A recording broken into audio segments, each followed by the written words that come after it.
Bonjour, je m'appelle Aïdar ou Aria. J'habite en France, à Bourges. J'ai 13 ans et je suis un collégien du collège de Littré à Bourges. Merci, enchanté. Bonjour, je m'appelle Archa. J'ai 8 ans, j'habite à Bourges, en France. Et je suis CE1 à l'école de Bouillet. Enchanté, merci. Hari ini saya akan mempresentasikan gimana sih sekolah di Prancis.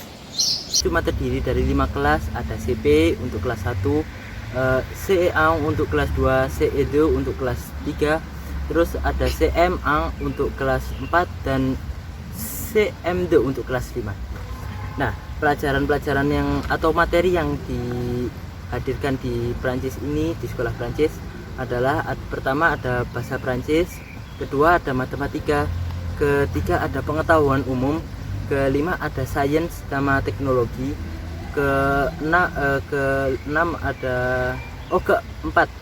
keempat ada edukasi pendidikan moral atau edukasi moral, keenam ada art plastik atau ya art. Ketujuh ada EPS atau sport bisa dibilang. Terus ada informatika sama pendidikan histoire sama geografi, pendidikan sejarah. Yang pertama adalah Français atau bahasa Prancis. Karena kita tinggal di Prancis, secara otomatis kita harus belajar juga bahasa Prancis. Bahasa Prancis diajarkan selama 1 jam per hari.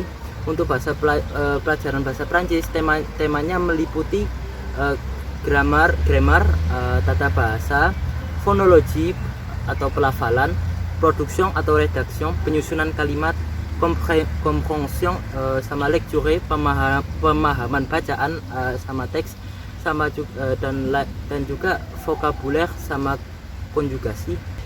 Tema tersebut sama dari tingkat CP atau kelas 1 sampai dengan CM2 atau bisa disebut juga kelas 5.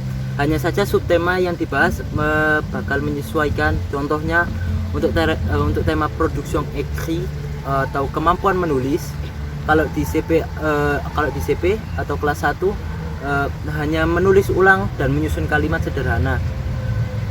Tapi sampai di CE1 atau kelas 2 sudah diajari membuat kalimat sederhana dari sebuah gambar. Kalau kita di Prancis dan tidak bisa ngomong bahasa Prancis, di sekolah akan diberikan pelajaran tambahan untuk bahasa Prancis yang diajarkan dalam bentuk gambar dan cara pengucapannya atau pronunciation-nya. Misalkan untuk sapaan, ini bonjour, bonsoir, bon nuit. Cara menulis di Prancis itu seperti tulisan tegak bersambung kalau di Indonesia. Nah, terus ada matematika. Pelajaran matematika diberikan setiap hari selama 1 jam 15 menit dan kalkul mental selama 30 menit. Tema yang dipelajari untuk mata pelajaran matematika adalah angka-angka, penambahan, pengurangan, perkalian dan pembagian. Ada juga geometri atau bentuk, mesure atau pengukuran. Untuk subtema akan menyesuaikan tingkat atau kelasnya. Misalkan untuk tema kalkul, kalau di CP kelas 1 masih belajar penjumlahan dalam bentuk satuan, maka di CE1 kelas 3, kelas 2 akan diajari penjumlahan dalam bentuk puluhan dan ratusan. Salah satu cara menghitung penjumlahan di sini adalah seperti ini.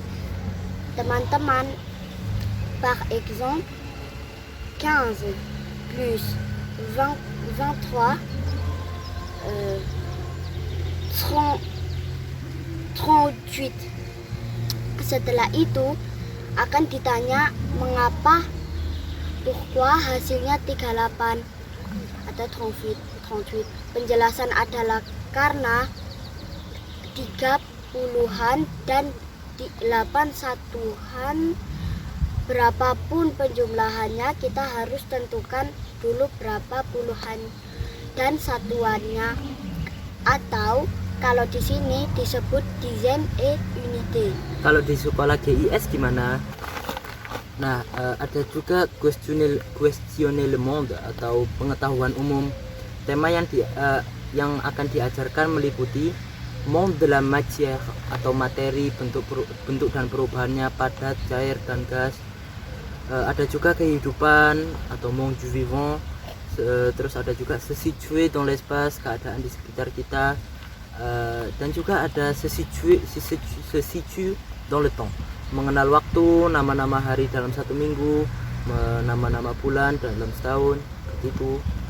Selanjutnya ada Science et Technologie di kelas 1 sebagai berikut, yang disampaikan di kelas 2 sebagai berikut, disampaikan di kelas 3, 4, 5 sebagai berikut.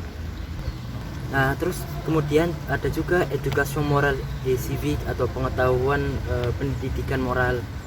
Salah satu bentuk pembelajaran moral adalah mentaati peraturan, seperti pada kita berada di jalan raya, kita harus menyeberang di zebra cross, berjalan kaki di trotoar, dan mematuhi rambu-rambu pejalan kaki. Di sini ada loh ujian untuk pejalan kaki, dan kalau lulus kita itu nanti bakal bisa mendapatkan permis piéton atau lisensi untuk berjalan kaki, bisa dibilang. Seperti ini teman-teman. Kalau kita sudah mempunyai permis piéton, berarti kita sudah paham rambu-rambu di jalan raya, seperti itu. Bagaimana di tempat teman-teman? Apakah seperti ini juga? Yang keenam adalah art plastik. Kita akan diperkenalkan dengan seni primitif, seni pada saat abad pertengahan, dan seni modern. Nah, yang paling menarik adalah art saison. Nah, pada saat art saison itu kita akan membuat karya seni berdasarkan dengan saison itu. Di Prancis kita juga melakukan olahraga loh, seperti badminton, dan tenis, dan futsal. Nah, di dalam ada juga pelajaran informatika. Untuk pelajaran informatika mungkin sama juga seperti di Indonesia. Di sini kita diberikan pelajaran informatika dimulai dari kelas 3. Nah, pelajaran informatika diawali dengan pengenalan tentang hardware atau perangkat keras seperti layar monitor, keyboard, dan mouse. Nah, setelah mengenal perangkat keras, kemudian akan dikenalkan dengan perangkat lunak. Ada pelajaran histoire et géo. Seperti ini di CE1 dan seperti ini di CE2. Dan ini di CM1 dan di CM2. Nah, itulah teman-teman beberapa pelajaran yang ada di SD Prancis. Tunggu dulu Kak. Di kelas 1 dan 2 ada pelajaran tambahan, yaitu puisi dan bernyanyi.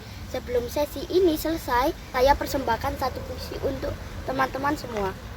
La neige, il a neigé dans l'aube rose, si doucement neigé que le chaton noir croit rêver. C'est à peine si l'os marchait.